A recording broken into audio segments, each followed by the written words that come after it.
Bonjour à vous. Pour permettre à certains d'entre vous d'avancer un peu plus rapidement sur le problème de la création de la fonction de logarithme népérien, à l'époque de Népère donc, je vous donne quelques petits coups de pouce. Comprendre le problème qui est posé dans le livre, c'est d'abord se mettre dans la situation de l'époque de Népère. Nous sommes au XVIe siècle, les besoins en mathématiques sont d'ordre essentiellement pratique, mais surtout demandent un fondement théorique de plus en plus précis. C'est le thème de ce problème, à la fois donner une consistance théorique de la fonction de logarithme népérien et à la fois déterminer des approximations des logarithmes de nombres les plus simples, de manière à pouvoir ensuite créer des tables de calcul utilisables par n'importe quel citoyen. Ayant besoin d'outils pratiques calculatoires, je pense notamment aux commerçants, mais évidemment aux astronomes et autres scientifiques qui ont besoin de calculer des ordres de grandeur suffisamment grands et pour lesquels un outil pratique de calcul sera très efficace.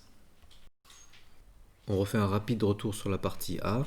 Il s'agit de considérer en fait deux mobiles qui sont ici assujettis à se déplacer de manière discrète, c'est-à-dire ils font des sauts de puce de A0 à A1, de A1 à A2, de A3 à A4.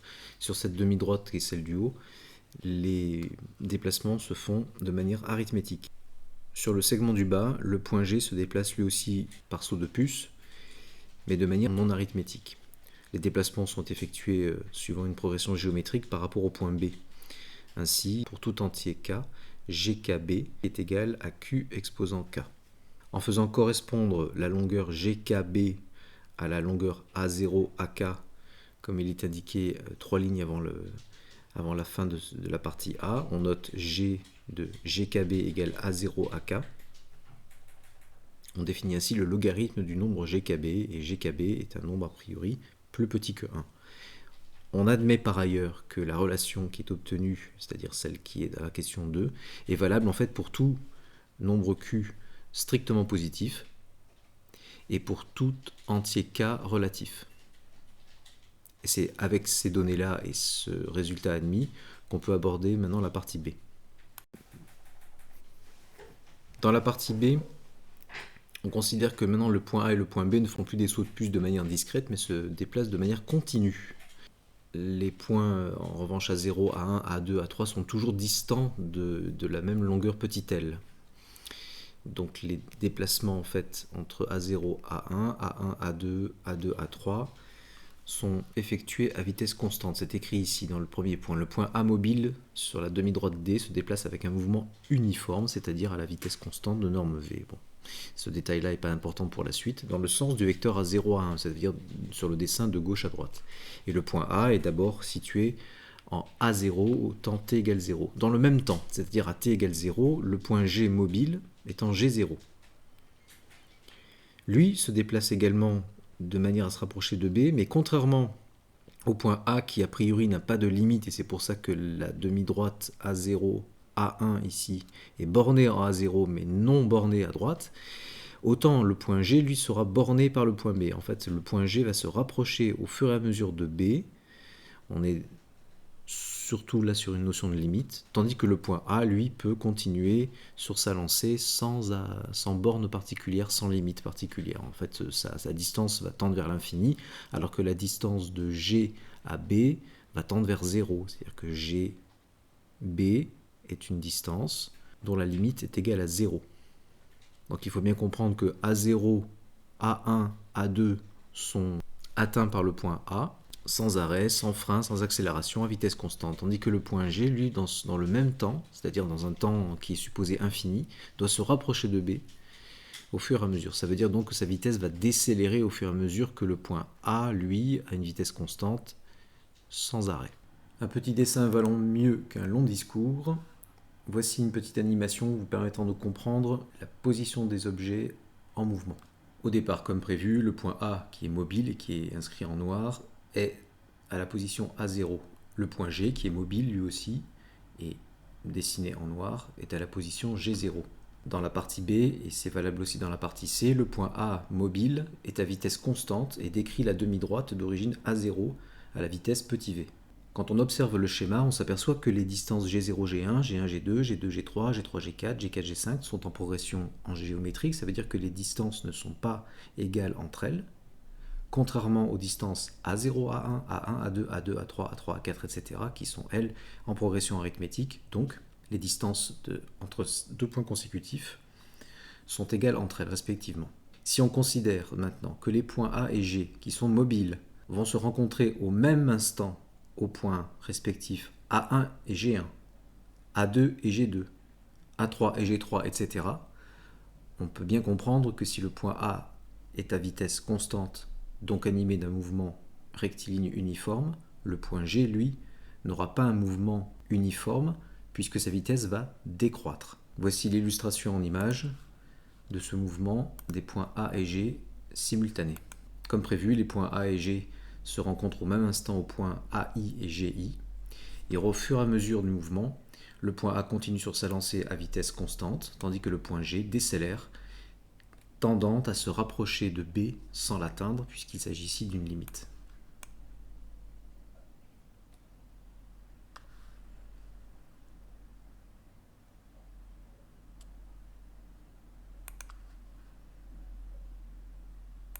On peut dès lors revenir à la partie C et engager les questions et ainsi que la réflexion sur ces questions de manière plus sereine. Si évidemment il y a besoin de revenir sur le schéma animé, vous pouvez toujours faire un retour arrière sur la vidéo. Petit rappel des notations avant d'attaquer vraiment les questions une par une. Après avoir développé l'aspect théorique du logarithme, Neper doit aborder le calcul pratique. Il s'agit ici de prendre une valeur particulière du nombre Q qui définit, je vous rappelle, les distances G1b, G2b, G3b, ces distances étant encore une fois définies par un procédé géométrique. La suite GKB a pour terme général Q exposant K. On vous rappelle ensuite qu'au même instant T1, et c'est valable aussi pour les instants T2, T3, etc., les points A et G respectivement sont sur les positions A1 et G1. Eh bien, attaquons la question 1. Il s'agit de déterminer la distance A0, A1 en fonction de V et de T1. Petit v, c'est la vitesse à laquelle se déplace le point A, qui, je le rappelle une nouvelle fois, est animé d'un mouvement uniforme. V, la vitesse donc du point mobile A, est supposée constante sur cette demi-droite d'origine A0. La question 1 n'est pas difficile techniquement. Il s'agit d'exprimer la distance A0, A1 en fonction de V, la vitesse du point mobile A, et de T1, l'instant pour lequel le point mobile A est en A1. Puisque le point mobile A est animé d'une vitesse constante, sa vitesse à tout instant est égale à sa vitesse moyenne, c'est-à-dire V. On peut donc appliquer l'égalité bien connue, vitesse moyenne égale distance parcourue sur le temps mis pour parcourir cette distance, afin d'exprimer A0, A1, la distance donc, en fonction de V et de T1. Alors on n'est pas en physique, mais évidemment il faudrait préciser les unités dans lesquelles on exprime, mais ici les unités sont les unités classiques. Si vous voulez vous rassurer en vous disant que T est en secondes et D en mètres, imaginons, eh bien vous exprimerez la vitesse dans surtout l'unité quotient indiquée, c'est-à-dire ici mètres par seconde, si on continue mon exemple. Et dans cette question, c'est D que vous devez chercher. D, c'est la fameuse distance A0, A1. Donc, je vous laisse ensuite trouver comment s'exprime A0, A1 en fonction de V et de T avec cette indication. En tout cas, voilà un format de rédaction possible pour la question 1. Et la conclusion se fait, je laisse de la place pour vous faire comprendre qu'il y a un petit calcul à faire. Et encore, il est très très simple. Bien. Pour la question 2, comme Q est très proche de 1, G1 et G0 sont très proches. Alors, cette question 2 est vraiment à part, c'est-à-dire que vraiment la modélisation plus proche de la réalité commence en question 3. Mais dans la question 2, on fait déjà une approximation. Ça veut dire qu'on pourrait faire la question 3 et 4 sans faire la question 2. La question 2 est plutôt une introduction à l'état d'esprit dans lequel on va entrer dans les questions 3 et 4. Mais on pourrait très bien s'affranchir de la question 2. Bon, on va commencer quand même à commenter questions 2A et 2B. Dans les questions 2A et 2B, alors on vous dit que Q est très proche de 1, puisque Q est égal à 1 moins 10 exposant moins 7. Les points G1 et G0 sont alors très proches l'un de l'autre. Et on peut considérer que la vitesse du point G reste égale à V entre ces deux points. C'est une approximation purement physique et pratique. Et si on prend comme hypothèse que la vitesse effectivement du point G est uniforme, contrairement à la réalité, encore une fois, hein, mais là c'est une approximation, eh bien on va pouvoir estimer la distance G1B en disant que le point G donc, se déplace à la vitesse V. Mais ceci, encore une fois, n'est valable que dans la question 2. Dans la question 3, la vitesse du point G mobile n'est pas constante. Bien, revenons donc à la question 2. Dans 2A, en utilisant cette approximation, estimer la distance G1B. D'après l'énoncé, les distances GKB sont, pour rappel, pour tout cas antinaturel, GKB est égal à Q exposant K. G0B est connu, c'est égal à 1, bien sûr. Donc ça, c'est pas très intéressant. Par contre, ce qui nous intéresse, c'est d'avoir une approximation en fait de G1B. G1B est accessible également en faisant une différence de distance, à savoir G0B moins G0 G1. La première distance qui était écrite dans cette différence est égale à 1, c'est G0B, c'est la longueur unité qui a été définie depuis bien longtemps.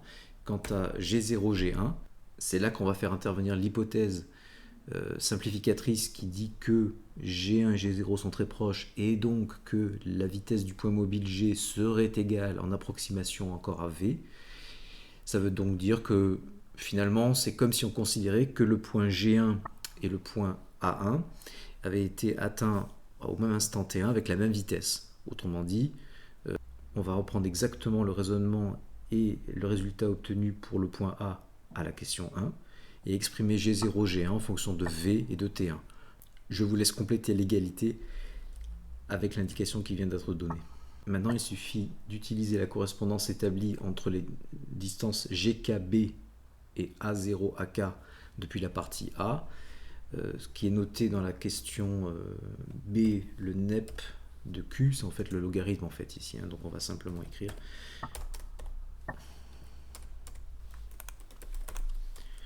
c'est la fameuse correspondance qui a été définie par des pairs d'après l'association plutôt ici, puisque c'est le terme qui a été retenu depuis le début, entre les distances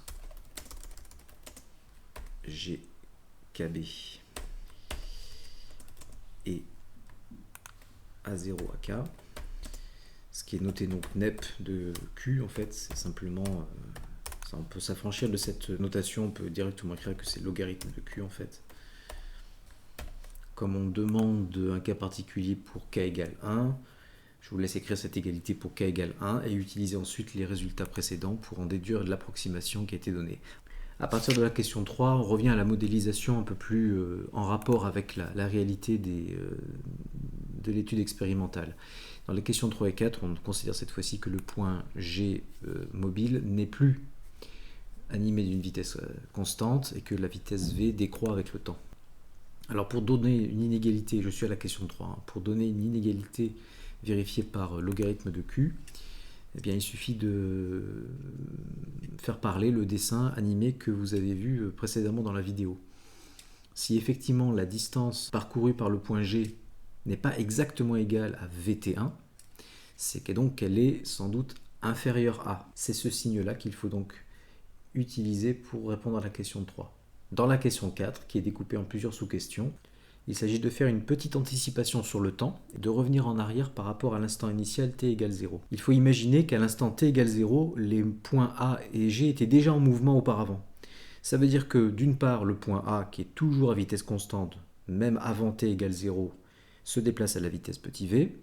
Quant au point G, lui, il était donc animé d'une vitesse supérieure à celle qu'il a au moment où il atteint le point G0, et G1 et G2, etc. Ça veut dire que vous allez obtenir une inégalité dans l'autre sens que celle qui a été obtenue à la question 3. Je vous laisse sur cette réflexion et bon courage à vous.